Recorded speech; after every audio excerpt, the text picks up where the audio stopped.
Welcome to the Breaking 90 podcast, where we talk about all things sustainable fat loss. We take people on 90-day journeys to creating fat loss forever. Thanks for listening. I hope you enjoy the episode. Welcome back to Breaking 90 Fitness. I am your host, Jerrika Rydell, with my amazing co-host, Kelly. And we are so excited today to bring you a new episode on the podcast. How are you doing today, Kelly? I'm well. How are you? Things are going pretty well. Long time. Haven't really seen you on here in a long time, so it's nice. Yeah. Things are fun. What's new in summer? Lots of heat. But it's not snow, so it's not a complaint. It's been really lovely. Yeah, I'm just happy to be out in the sunshine and moving outside rather than inside. How are you finding the mosquitoes? This is my little story today, because I'm hoping that our listeners, I am one of those people that mosquitoes don't love. So, I'm super lucky. I can be out in the evening and not be dying from them biting me, but they're still such a pain in the ass. So What do you do? What do you do to kind of keep them away? Your tips and tricks. Do you? Yeah. You're like, I'm going to avoid from 8 o'clock to 10 o'clock at night. I'm hiding out. Kind of. I mean, I'll do bug spray if I have to, but I feel like that stuff just sticks to me for days. Even after a shower, you can smell it. So I'm just either a ninja outside or I'm taking my butt inside. That's I was like, I'm bringing this up on the podcast in hopes that people are going to message me their secret remedies. Okay. Because I have lots of camping planned this summer. So I'm hoping we can figure it out. I have today's topic, and I have some points I want to make, but I think you're going to bring a lot to this. So I want to talk about maybe some reasons or signs that you might need a coach, but I'm hoping that we can go into the not so obvious signs that you might be needing some assistance in your health and wellness journey. Because, there's the obvious ones, and these are the ones that I'm going to rhyme off, and please jump in whenever you want. But, some people who are struggling with, they don't know where to start with nutrition. It's overwhelming. Someone's saying, eat this, don't eat that. Those are the obvious signs. Or, you don't know what to do when you walk into a gym. That's a great sign to hire a trainer or a coach. But I'm hoping that we can dig into maybe some personality traits or different things that, you might not know about yourself, but you'd be like, oh, I could really use a coach for that, or that could really benefit me in my life. That's really cool. I love this topic. Do you want to start with your list and I'll just jump in? Yeah, sure. So, like I mentioned, there's obviously some of the obvious ones that we all can kind of attest to and we notice about ourselves. But I think the first one that we can be reminded of is accountability, right? Mm-hmm. So some of us know exactly what we need to do, right? But we just can't seem to get ourselves to do it. And I think this is actually, as a coach, I can relate. I'm a big pusher of even coaches need coaches, right? Even I know exactly what I should be doing, but sometimes you just need that little swift kick in the butt to say, hey, I'm checking in on you, or hey, this is what I'm asking you to do today, or anything like that. So if you struggle with accountability, that would be one of the first points that I would probably bring up. Absolutely. Agree. Awesome. Another one I thought of was, and again, this can seem really obvious to some people, but it's that not seeing the permanent sustainable changes. It's kind of that yo-yo that we go through. And I think a lot of the times when we're going through it, we don't necessarily even know that we're going through, we're in a period of extreme progress, whatever our goal may be, and we're excited and things are good. And then slowly things creep up on us and we end up being back to where we were. Right. And then this happens over and over again. And then after the third, fourth time, we realize, oh my goodness, I've been making the same kind of yo-yo back and forth for the last couple of years. So that's another point, that trying to catch that early on, because finding the right coach or a partner or anyone that in your life that can help you kind of make those sustainable changes and permanent, which is a really big word, but I think it's really important. Mm-hmm. Yeah. I like one of the first things that you talked about, and I kind of want to circle back to it and just elaborate, is that sometimes we're not overwhelmed. Sometimes we just don't have an expertise at something, and we might have a really good idea of what we need to do. It's just a little bit new to us. And sometimes having a coach doesn't mean for a set long duration of time. It could mean one session, right? You could say, I've been doing this routine in the gym for over a year, and I really want to try something new or target something new, or the goal has changed. And I just want a one-off session to be able to ask questions, poke and prod someone who is an expert in this particular area. And that can be your experience with a coach. I'm so glad you brought that up, because I think that's a misconception about having a coach, is that it has to be long term, and it has to be, for even, it could be out of your budget, or it could be. So I think the fact that you said the one off, or just being able to ask questions, or it could be very short term, that can help you, depending on who you are, make those changes to create that sustainable change. So I'm so glad you brought that up, because the one time coaching session can change things for you. That's awesome. Yeah. And I mean, what a lovely thing to be able to just add to your repertoire, right? Add to your health team, add to your resources that you can refer to when other people say, hey, I see what you did there, or you inspired me, who helped you along your journey. It's a really good feeling to be able to connect people to larger communities that you have cultivated as well. And I think that really fosters well-being in a really beautiful way, not just for yourself, but for those around you. That's awesome. I totally agree. I think another quality or trait that someone might have in themselves when they realize they need a coach, is they might be struggling to find their bigger why. They might be in a really healthy routine. I know Kelly's gonna love this.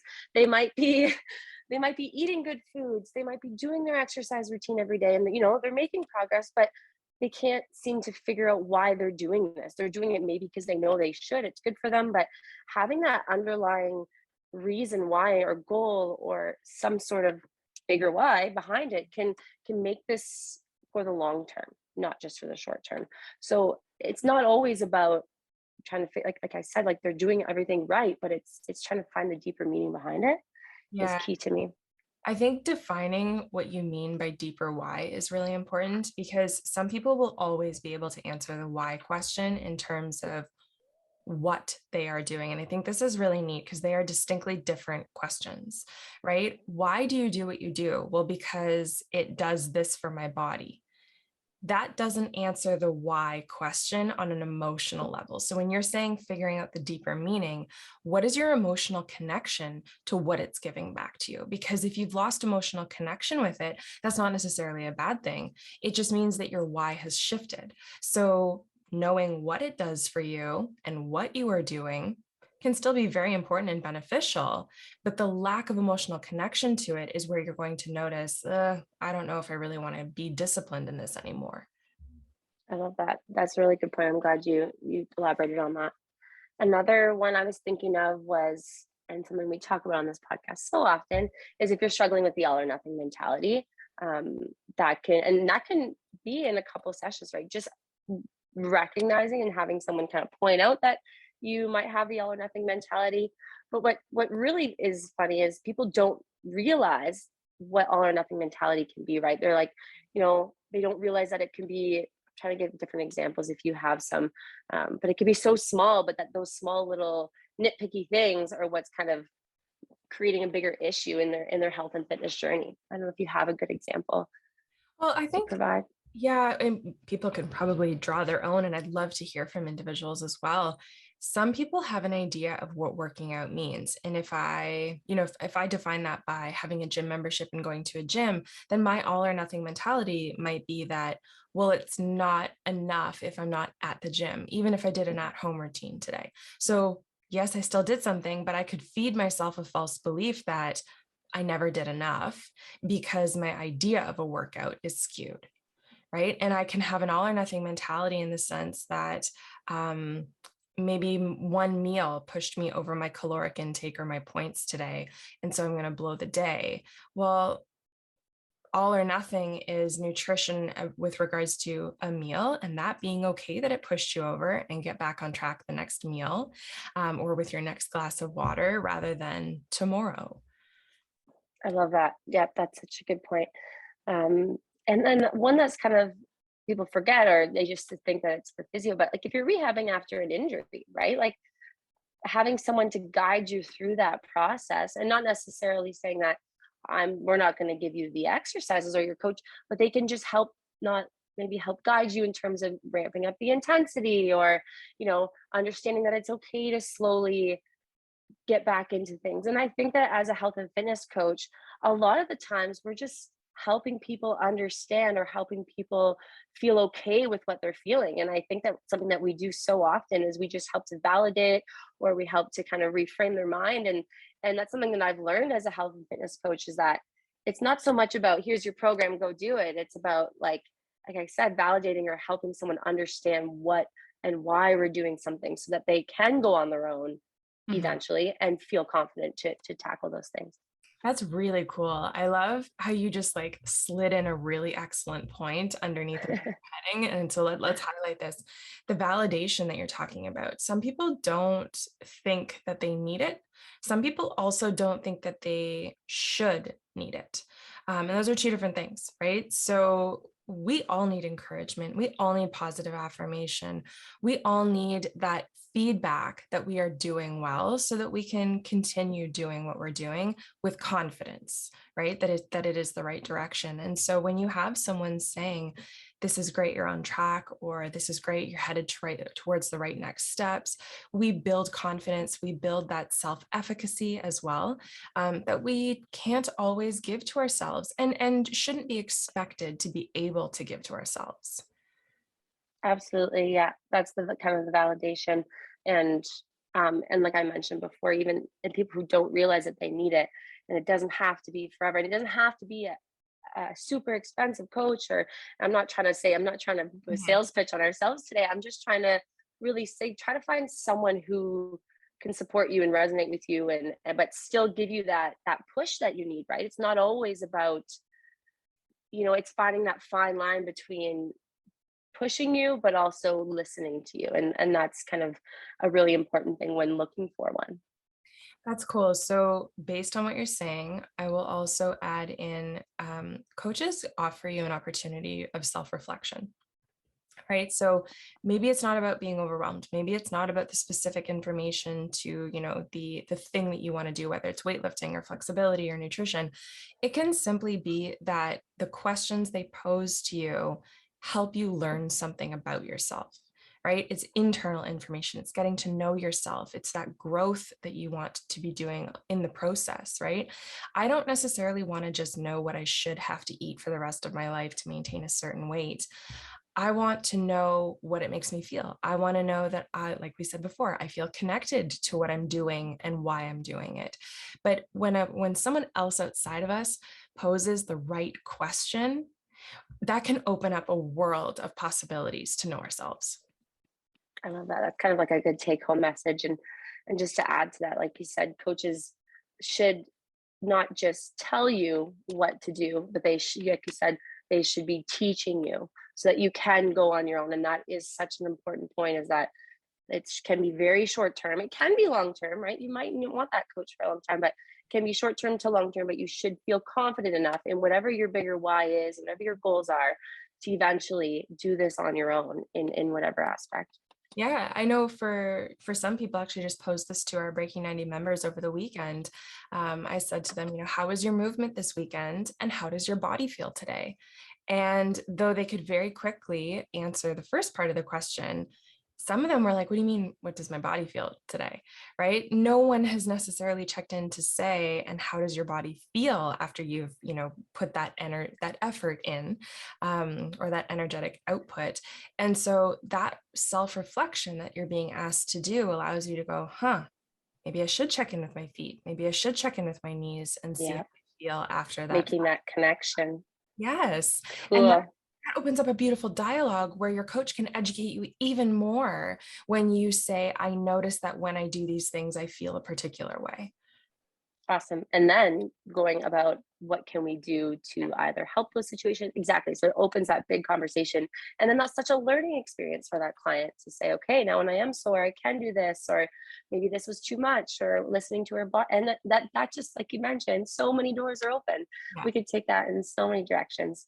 I love that you added that, Kelly. Sure, this is a beautiful topic. I hope that people at this point in the podcast, you're taking away your health and fitness connections about coaches, but this could be the same information talking about a financial advisor and why you want to hire one of those, a physiotherapist, right? A business coach, a relationship coach and therapist, right?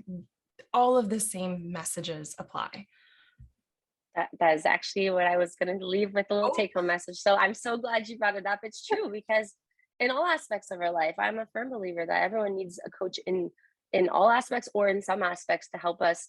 And they shouldn't or don't always need to be at the same time, right? We have certain seasons of our life where we focus on certain aspects of our own lives. So if you are in the time where you want to really focus in on your health and fitness goals, picking the right coach or finding someone that can help guide you and teach you is definitely key. So I'm really glad you touched on that. Do you have any other traits, signs, anything like that, reasons why you can think of, or are you feeling? not off the top of my head, but I do like that you brought up subtleties. Just in the very beginning of the podcast, you said maybe we could touch on some subtleties. I think if you are someone who is self-aware enough, so I'm not talking about woke, okay, but just self-aware enough to be able to catch some of your own internal dialogue about how you're speaking to yourself, your routines still might be excellent, right? Your discipline might still be excellent. If you are catching your inner dialogue, your inner critic, and it is not kind, that is a good indication that a coach is a really great thing to implement. And that might be a coach specific to the thing that you are doing, or it might be a therapist to say, hey, I have these really good routines and these really good disciplines, and I want to continue them, but I want to enjoy them more and I want to be kinder to myself during. So how can you help me get there? Awesome. Awesome. That's so important, Kelly. Thanks for mentioning that. I'm going to leave everyone with a tip. We'll close it with that today. And this is just when the weather gets really hot, I don't know about some people, but I don't have as much hunger cues as I typically do. I don't feel as hungry, especially in the morning time when the mornings are really warm. So what I typically do is I'll take my coffee or my iced coffee and I'll actually mix in protein. So I buy like a caramel macchiato flavored protein, or I'll buy those like caramel flavored premier proteins from Costco. And I'll use that as like my creamer and I'll make this like delicious iced coffee in the morning. So I'm still getting in my 20 grams of protein for breakfast, but I'm not so hungry that I want to eat a full meal. So it's kind of a little enjoyable summer drink that still gives you your protein. This was totally worth the podcast. Worth the wait. Awesome. Awesome. Well, thanks everyone for listening. We hope to hear you back next week. If you have any comments or if you can like and review, share with your friends, please don't hesitate. We love hearing from you. Thanks for listening.